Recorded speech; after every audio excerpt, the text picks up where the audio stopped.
अबाकडे जर आम्ही बोंबलू शकतो तर उद्या तुम्ही करूनच दाखवा राजकारणात. ते तुम्ही सरकारी नोकरी करायलात ना, उद्या आम्ही म्हणलं तर राजकारणात करत राहता. 29 पैकी 17 आमदार महाराजे करावं लागतील राजकारणात झाले अबाकडे. जर अबाकडे संख्येनुसार केलं, महाराजांना 8.5% मिळते. 13 मध्ये किती मिळतंय? 8.5%. नुकसान काही नाही. हे उगं बोंबलालीत ना, आमचं काही नाही नुकसान. मातंगाला 2% मिळणार आहे, फक्त संख्या तेवढी आहे. लॉंग मार्चचा दुसरा दिवस आहे. काल आम्ही 20 किलोमीटर चाललो बीड ते मांजरसुबा, आणि आज मांजरसुब्याहून निघलो 28 किलोमीटर चाललो आणि आज आम्ही पाटोद्यामध्ये आलो. आज हा दुसरा मुक्काम आहे. हा सगळा आटापिटा कशासाठी आहे? म्हणजे 28 किलोमीटर चालायचे. उद्या आम्हाला जामखेडला जायचे, जामखेडपर्यंत चालायचे सावधाने मार्गे. जामखेडून आष्टीला जायचे, आष्टीहून धानोऱ्याला जायचे, धानोऱ्याहून अहिल्यानगरला जायचे, मग सुप्याला जायचे, शिरूरला जायचे, चलत चालायचे. एवढा आटापिटा काय? दुसरा काय मार्ग नाही का? हा एक प्रश्न पडत असतो. मित्रांनो, वर्गीकरण आपल्या समाजाला ऍट्रॉसिटी लवकर समजते. बाबासाहेबांच्या पुतळ्याची विटंबना लवकर समजते. पण हे वर्गीकरण जरा क्लिष्ट विषय आहे. हे समजायला थोडा अवघड असल्यामुळे थोडं लेट करायला. आणि हे भावनिक विषय नाही, हा कन्स्ट्रक्टिव्ह विषय, आपल्या आरक्षणाच्या संदर्भातला विषय आहे. काही लोक वर्गीकरण मागायले. आपलं म्हणणं आहे वर्गीकरण करू नका. आपलं का म्हणणं आहे वर्गीकरण करू नका? कुणाला विरोध करण्यासाठी नाहीये, कारण वर्गीकरण ही प्रक्रिया संविधानाच्या विरोधात आहे, म्हणून आपला विरोध. भारतामध्ये पहिल्यांदा वर्गीकरण झालं 1975 ला पंजाबमध्ये.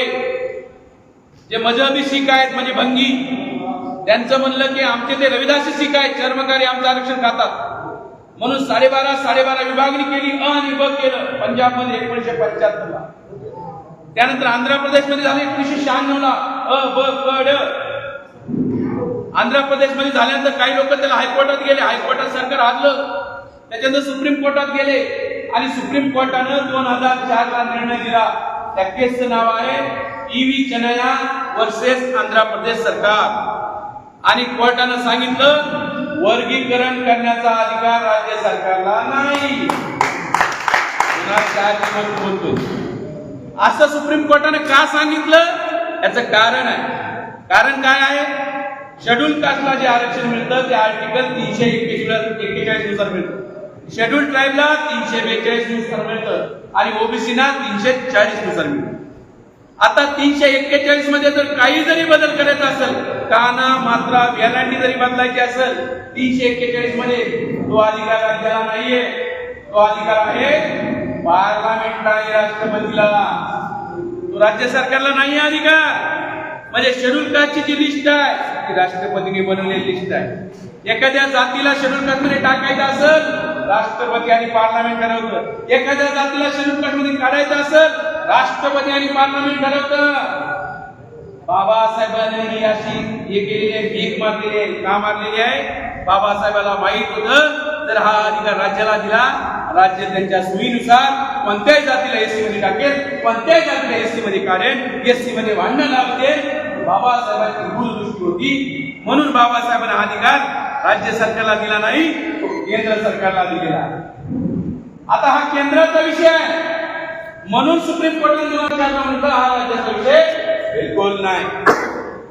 मग सगळं आरक्षण अबकडे जेवढे जाते ते रद्द झाले 2004. मग परत आपापल्या वेगवेगळ्या राज्यानं आरक्षण लागू केले, वेगवेगळे कायदे केले राज्य सरकारनं. आणि ते सगळे कायदे 2014 ला सुप्रीम कोर्टामध्ये सगळ्या कायद्यावर सुनावणी सुरू केली. 2020 ला सुप्रीम कोर्ट निर्णय देणार होतं, पण सुप्रीम कोर्टाची अडचण झाली. 5 जजेस होते, घटनापीठ जे होतं निर्णय देणारे 5 जजेस होतं. आणि 2004 चा जो निर्णय दिला होता हा सुद्धा 5 जजेसने दिला होता. तर जजेसचं म्हणणं आलं अगोदरही 5 होते, आता आम्ही 5 आहोत, अगोदरचा निर्णय आम्ही बदलू शकत नाही.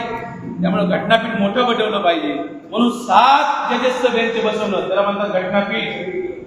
आणि 7 जजेससमोर परत सुनावणी झाली आणि 2024 ला अण्णाभाऊ साठेंच्या जयंती दिनी तारीख बघा, तारीख हीच का निवडली? 2 ऑगस्ट नाही, 3 ऑगस्ट नाही, अगोदरचा जुलै बी नाही, 1 ऑगस्ट ज्या दिवशी अण्णाभाऊ साठेंची जयंती आहे ज्या दिवशी तो निर्णय आला त्याच दिवशी मला कळालं हे महारामांगामध्ये भांडण लावण्याचा कार्यक्रम आहे, दुसरा काही नाही. त्याच दिवशी आम्हाला हे समजलं होतं. त्याचं कारण सांगतो. सुप्रीम कोर्टानं अण्णाभाऊ साठेंच्या जयंतीदिनी हा निर्णय दिला. आता सुप्रीम कोर्टानं सांगितलं की राज्य सरकार वर्गीकरण करू शकतं, अबकडे करू शकतं. मग माझा प्रश्न आहे, गुजरातमध्ये का चालू नाही, उत्तर प्रदेशमध्ये का चालू नाही, मध्य प्रदेशमध्ये का चालू नाही, त्रिपुरामध्ये का चालू नाही, वेस्ट बेंगालमध्ये का चालू नाही, केरळमध्ये का सुरू नाही, महाराष्ट्रातच का सुरू आहे? जर सुप्रीम कोर्टाने राज्याला अधिकार दिले तर बाकीचे राज्य का करी नाही, महाराष्ट्रच का करायले? याचा संबंध 1 ऑगस्टच्या निर्णयाशी.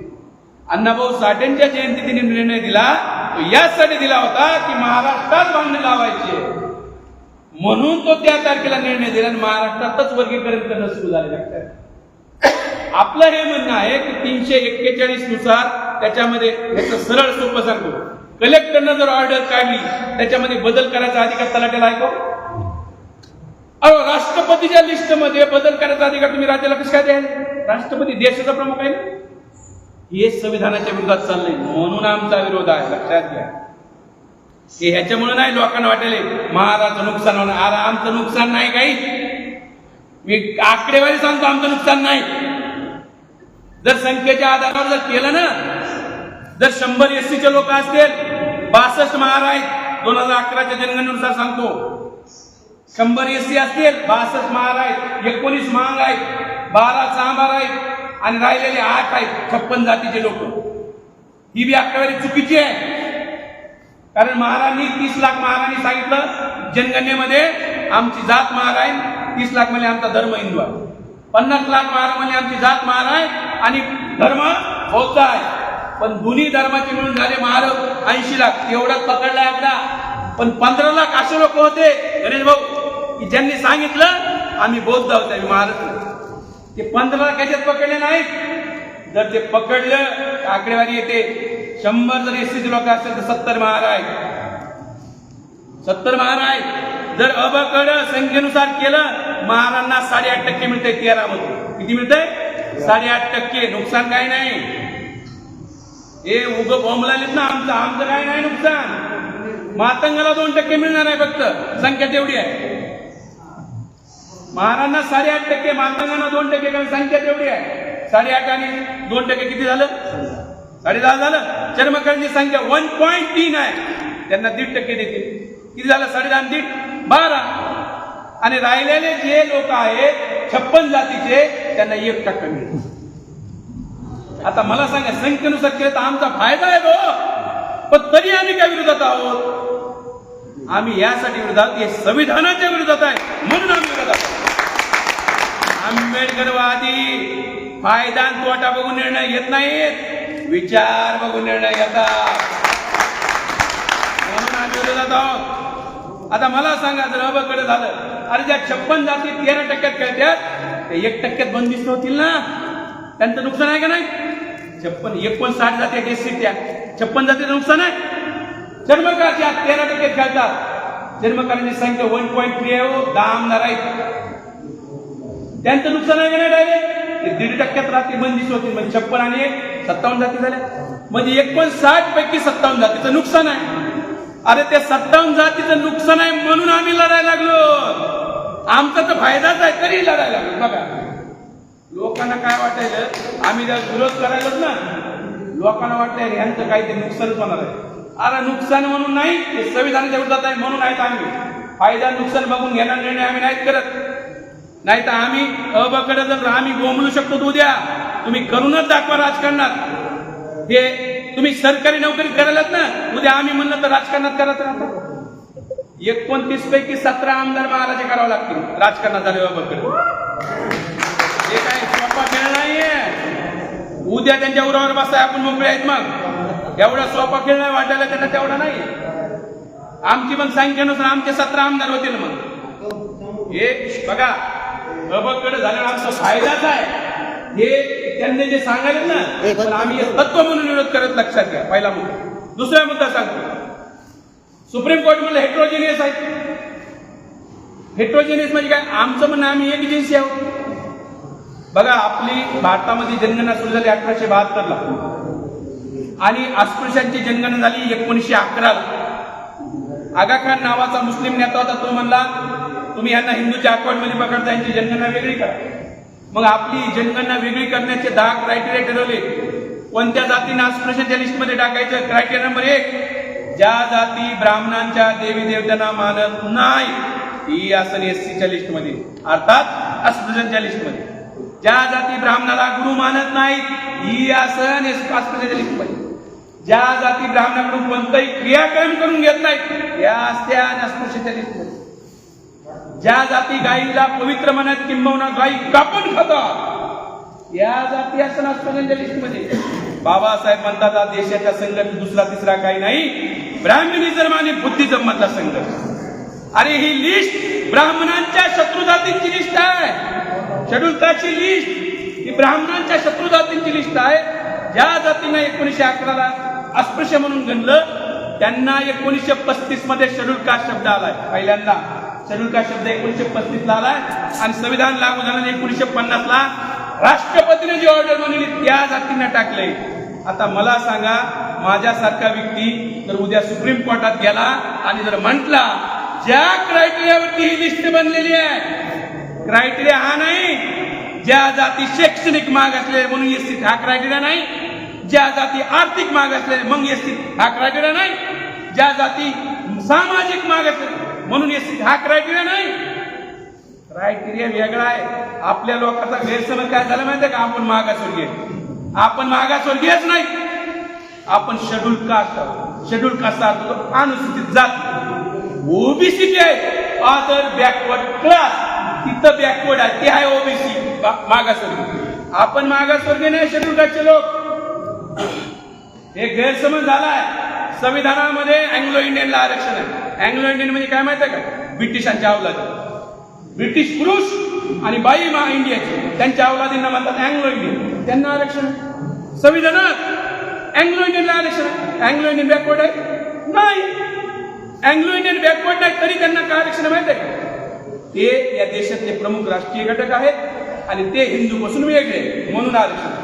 सेम याच गोष्टीमुळे आपल्याला आरक्षण आहे. आपण हिंदूपासून वेगळे आहोत आणि आपण प्रमुख राष्ट्रीय घटक आहोत. आता जर कोणी बॉम्ब लायला लागले आम्ही शैक्षणिक मागासलेले म्हणून येत्या, आम्ही नोकऱ्या नाही लागल्या, आम्ही आर्थिक मागासलेलं. अरे क्रायटेरिया नाही ना बाबा. त्याच्यासाठी संविधानातला आर्टिकल 46 आहे ना. 46 डिरेक्टिव्ह प्रिन्सिपल मध्ये स्पष्ट लिहिलंय ना. तुमची जी घरकुल योजना आहे आर्टिकल 46 नुसार तुमचं राशन दुकान 1 रुपयाला किलो गहू, 2 रुपये किलो तांदूळ आर्टिकल 46. तुम्हाला संडास बाथरूम आर्टिकल 46. तुम्हाला स्कॉलरशिप आर्टिकल 46. तुम्हाला हॉस्टेल आर्टिकल 46. तुम्हाला फॉरेनला हे शिक्षणासाठी पैसे आर्टिकल 46. अरे तुमचा शैक्षणिक आणि आर्थिक उन्नती करा आर्टिकल 46 आहे. रिझर्वेशन नाही ते. रिझर्वेशन वेगळी भानगड आहे. कुणी म्हणत असेल बोंबला आम्ही शैक्षणिक माग. अरे राहिला असतात ना मग काय काय आरक्षणाचे तुकडे करता का काय? तो क्रायटेरिया नाही. मी तर हे म्हणाल मी उद्या सुप्रीम कोर्टात जाण्याच्या तयारीने भेटतो. जर वर्गवारी लागू झाली तर मी सुप्रीम कोर्टात जाणार आहे. कारण मी कसं वकिलाची फीस तुम्हाला भरायची आहे लक्षात ठेवा. आणि कारण आमच्या मधला उद्योजक माणूस आहे. क्लास 1 अधिकारी नोकरी सोडली या बाबानं आणि हे सगळं महाराष्ट्र या बाबाने पिटविलाय. हे सगळं यांनी केलं. हे सगळं मग आम्ही सुरू केले. पहिल्यांदा यांना खबर लागली होते काय घडायला मंत्रालयात. मग आम्ही जागृत झालो. ठीक आहे. आता मी हे मुद्दा सांगायला लागलोय की आपण शैक्षणिक आणि आर्थिक मागासलेले नाही. आपण आहे होमोजिन. तरी सुद्धा हे चालू आहे. आता मग ज्या क्रायटेरियामुळे आरक्षण आहे सुप्रीम कोर्टात जर मी गेलो उद्या म्हटलं आमची लिस्ट कोणत्या क्रायटेरियावर बनली? ज्या जाती ब्राह्मणांना देवी देवतांना मानत नाहीत त्या एससीच्या असतात. आता जर आमच्या ज्या एससीच्या मध्ये मानत असतात त्यांना हकला. ज्या जाती ब्राह्मणाकडून क्रियाकरण करून घेत नाहीत त्या एससीच्या लिस्ट मध्ये जातील. आता ज्या जाती ब्राह्मणाकडून क्रियाकरण करून घेत त्यांना एससीच्या लिस्ट मध्ये हकला. ज्या जाती ब्राह्मणाला गुरु मानत नाही तो आता जर गुरु मानत असेल हकला एससीच्या लिस्ट. मी जाणार सुप्रीम कोर्टात. वर्गीकरण केलं दुसऱ्याच दिवशी सुप्रीम कोर्टात याची करा. ही क्रायटेरिया आहे. तुम्ही एससीच्या लिस्ट मध्ये बसाना तर जाता उगा आम्हाला शिकवायला काय? ब्राह्मणाकडून सगळं क्रियाक्रम आम्हाला शिकवत आता तुम्हाला लिस्टच्या बाहेर आपण आम्ही लक्षात घ्या हे क्रायटेरियामध्ये बसत नाही. हे संविधान आम्हालाही माहित आहे हे कसा इतिहास झालाय. त्यामुळं आपण ही जी लढाई लढायलो ही या प्रकारची आहे. बरं सुप्रीम कोर्टाने निकाल दिला. आपले लोक सुप्रीम कोर्टात गेले हो रिव्ह्यू पिटिशनला. 2 रिव्ह्यू पिटिशन दाखल झाले खारिज केल्या. सुप्रीम कोर्टाचे दरवाजे बंद आहेत आपले. दोन्ही रिव्ह्यू पिटिशन खारिज झाले. सुप्रीम कोर्टात दरवाजे बंद झाले. दुसरा विषय होता की आपल्या आमदारांनी बोललं पाहिजे होतं. 29 आमदार आहेत राखीव मतदारसंघाचे. फक्त 2 आमदार यावर बोलले जातात. एक आहे कोडले सर आणि दुसरे आहेत नितीन राऊत. दोघांच्या व्यतिरिक्त कुणीही बोललं नाही या संदर्भामध्ये. बाकीच्या 27 आमदारांनी चिडीत चूप आहे. आपले जे सामाजिक न्याय मंत्री आहेत त्यांच्या घरावर लोकांनी मोर्चा केला. बोला बाबासाहेब आंबेडकर म्हणायचे आमचे राखीव मतदारसंघाचे आमदार आणि खासदार एकाच गोष्टीसाठी तोंड उघडतात. कशासाठी? जांभळी आहे ती बी नैसर्गिक क्रिया आहे म्हणून. नाही तर त्यांनी तोंड बी उघडलं. 27 आमदार आहेत ना बाकी तोंडच उघडीनात. अरे तुम्ही एसटीच्या राखीव मतदारसंघाचे आमदार आहेत ना. मी भाऊला म्हणलं तुमच्या आमदाराला बोलायला होते म्हणजे बोलायला होतो उद्गीत. तर हे आमदार बोलायला म्हणून मग पर्याय काय आपल्याला. पावसाळी अधिवेशन सुरू व्हायलंय 22 का 24 सर आता हे 22-23-24च्या दरम्यान पावसाळी अधिवेशन सुरू व्हायलंय. पावसाळी अधिवेशन सुरू व्हायलंय. विधानसभेचं सेशन आहे. आपण लॉंग मार्च ह्यासाठी सुरू केला की ते पावसाळी अधिवेशनाच्या दरम्यान तिथं पोहोचायचं. आपण आता चालवलं महाराष्ट्रात चर्चा सुरू झालेली आहे. आत्ताची इथं येण्या अगोदरची खबर आहे. मुख्यमंत्र्यांनी फोन केलाय. जाऊ दे विषय नंतरचा आहे. एक जणाला काही करून मुंबईमध्ये लॉंग मार्च येऊ देऊ नका. काय काही करून आमचं एवढंच म्हणणं आहे. आम्हाला यायची इच्छा नाही. पाय दुखायले तर बाबा 50 किलोमीटर आणखी चलायचे आमची इच्छा नाही. शासनानं एकाच वेळेचा GR करावा. आरक्षणाची उपवर्गीकरण करण्याची प्रक्रिया आम्ही थांबवत आहोत. ज्या तुम्ही उद्या करा लॉंग मार्च आमच्या घरी. परवा करा तिथून घरी आष्टीहून. त्याच्यानंतर करा धानोऱ्याहून घरी. अहिल्यानगर असताना करा तिथून वापस. तुम्ही आम्हाला चर्चेला बोलून आमची कमिटी राज्य जातील बोलतील. चर्चेला न बोलवता करा. आम्हाला काही नेता बनण्यात काही याच्यात कुणीच नेता नाही. तुम्हाला सांगतो अजय आहे का कुणी नेता? कुणी नेतो जा आपलं याच्यात. आम्ही बी नेता मी बी कार्यकर्ता आहे. सगळ्या नेत्याची आम्ही गोची केली आहे. आम्ही कार्यकर्ते कार्यकर्ता बनून यायला अवघड जाते. सगळ्यांना नेता बनायचं. लॉंग मार्चचा कुणीच नेता नाही. सामूहिक देतो का माहिती आहे? सामूहिक ठेवले कुणाला एकत्रच घेता नाही आला पाहिजे. एकच नेता ठेवला त्यालाच मॅनेज केल्यावर करायचं का? सामूहिक. करंजीकर सरला विचारलं की ते म्हणते सिद्धार्थ शिंदेला विचारलं. सिद्धार्थ शिंदेला विचारलं मी अजय सरोदेला विचारलं. अजय सरोदेला म्हणले की ते म्हणते गाडे साहेबाला चलू द्या. सामूहिक नेतृत्व आपण डेव्हलप करायला हे आयऱ्या गैऱ्याचा खेळ नाही. त्यामुळं सरकारी एखाद्या व्यक्तीला बोलून आणि आंदोलन थांबून असं होणारच नाहीये हे लक्षात. कारण ह्याचा कोणी नेताच नाही. एक कोणी नेताच नाही. सामूहिक आहे. मग सामूहिक ठरेल का? सामूहिक त्याचं काही करू शकत नाही. त्यामुळं सरकारकडे तेवढाच पर्याय आहे. बरं एक जण मला कलेक्टर बीडचे कलेक्टर म्हणले का नाही बीडच्या कलेक्टर आम्हाला प्राउड करण्यासाठी एसपीने बैठक घेतली. जाऊ नका आम्ही त्यांना कन्व्हिन्स केलं. मग ते आम्हाला कलेक्टरकडे घेऊन गेले. कलेक्टर म्हणले सरकारने सांगितले तुम्हाला कन्व्हिन्स करा चलू नका. मी म्हणलं गांधीजी चालले नव्हते का दांडी यात्रा? पायीच चालले होते. इंग्रजांनी गावाला काढायचे. मग काय म्हणलं तुमचं म्हणणं आहे का गांधीजीने चूक केली होती? कलेक्टर मला मीटिंग संपवा यांना घेऊन जात नाही. डायरेक्ट आमची बैठक आयजी सोबत संभाजीनगर. आयजीला बघा आयजीला कन्व्हिन्स केलं की रिपोर्ट गेला. मग त्यांच्याकडे पर्यटनाला सर्वोच्च अधिकारी मराठवाड्याचा कोण आहे महसूल विभागीय महसूल अधिकारी आयुक्त. महसूल आयुक्ताला पत्र पाठवलं सेक्रेटरी मंत्रालयातून त्यांना कन्व्हिन्स करा. मग आमची महसूल आयुक्तासोबत एसपीच्या गाडीत आम्ही एसपी आम्हाला घेऊन संभाजीनगरात तिथं महसूल आयुक्तासोबत बैठक झाली. महसूल आयुक्ताने जसंही बोलले आमच्या टीमनं सगळं एक्सपर्ट होते. एवढा अभ्यास आहे. त्यांना काय वाटलं का आम्ही काय जिंदाबाद मुर्दाबादले आहेत का? अरे PhD झाली म्हणलं सगळा शेअर वेगळा होता. हे काय आंबेडकरवादी निळा रुमाल झालाय म्हणजे फक्त घोषणाबाजीवाला नाहीये. हे सगळा अभ्यास करून आलेत. आणि ज्यावेळेस आम्ही GR सगळा अभ्यास सांगलो हे हायकोर्ट सुप्रीम कोर्ट हे म्हणजे आउट ऑफ बॉक्स आहे विषय त्यांचा अवघड आहे. अरे मी म्हणलं आम्हाला तुम्ही कुणाजवळ बसा आम्ही कन्व्हिन्सच करणार कारण आमची बाजू राहील. आम्ही जे भांडायला लागलो हे संविधानाच्या विरोधात आहे. पण ती अहो त्या बदर कमिशन बसवलं सरकारनं. आता जे बदर काय मिस्टर इंडियाचं घड्याळ घालून फिरला होता का अदृश्य अनिल कपूर कडून घड्याळ मिळाला असेल, तो कुठं फिरलाय तुमच्या इथं आलता का पाठवतात बदर? कुणी बघितलाय का बदर? त्याचा फोटो बघितलाय का? फिरताना कुठं दिसलाय का? कोणत्या संघटनेला भेटलाय का? मी 36 जिल्ह्यात तुझ्याला कुठंच गेला. मग गेला असेल पण मग मिस्टर इंडियाची घडी असेल, अदृश्य होऊन गेला असेल. अरे ते कुणाला भेटला नाही, कुणाचं निवेदन नाही, म्हणजे तो नागपूरचा आहे, नागपूर संघाचं हेडक्वार्टर आहे. फडणवीस साहेब तिथलेच, त्याने काहीच फिरलं नाही, रिपोर्ट तिकडून आला नाही दिलाय बस. आपलं आर्टिकल 338 नुसार नॅशनल कमिशन बनले शेड्यूल कास्ट. नॅशनल कमिशन कशासाठी माहिती आहे का? एसटीच्या आरक्षणावर काही जरीच करायचं असेल, नॅशनल कमिशन सोबत, शेड्यूल कास्ट आणि नॅशनल कमिशन सोबत चर्चा करणं अनिवार्य आहे भारतीय संविधानानुसार. आम्ही हा मुद्दा बाहेर काढलाय, सरकारची गुच्ची झाली आहे.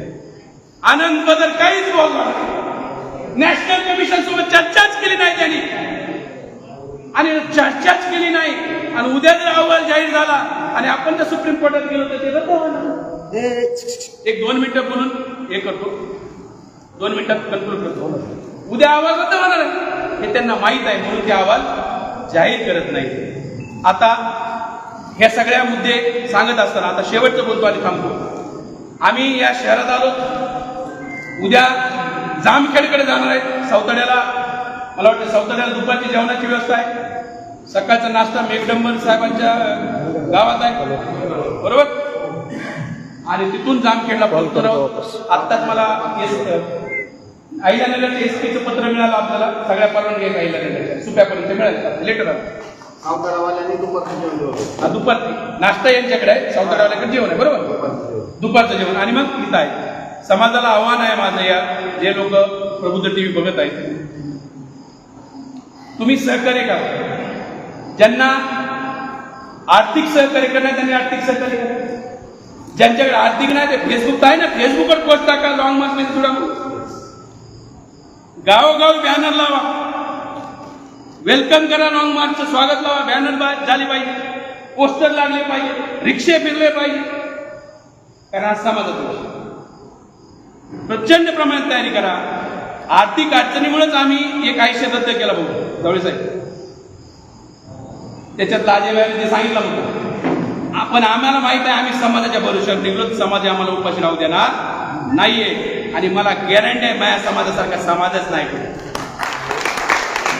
लढायचं कसं आहे माहित आहे, युद्ध कसं जिंकायचं हे सगळे आपल्याला खंते माहित आहे. लोक म्हणले लॉंग मार्च यशस्वी होईल का? अरे म्हणलं आम्हीच काढले तर दुसरं कोणी काढले महाराष्ट्रात लॉंग मार्च?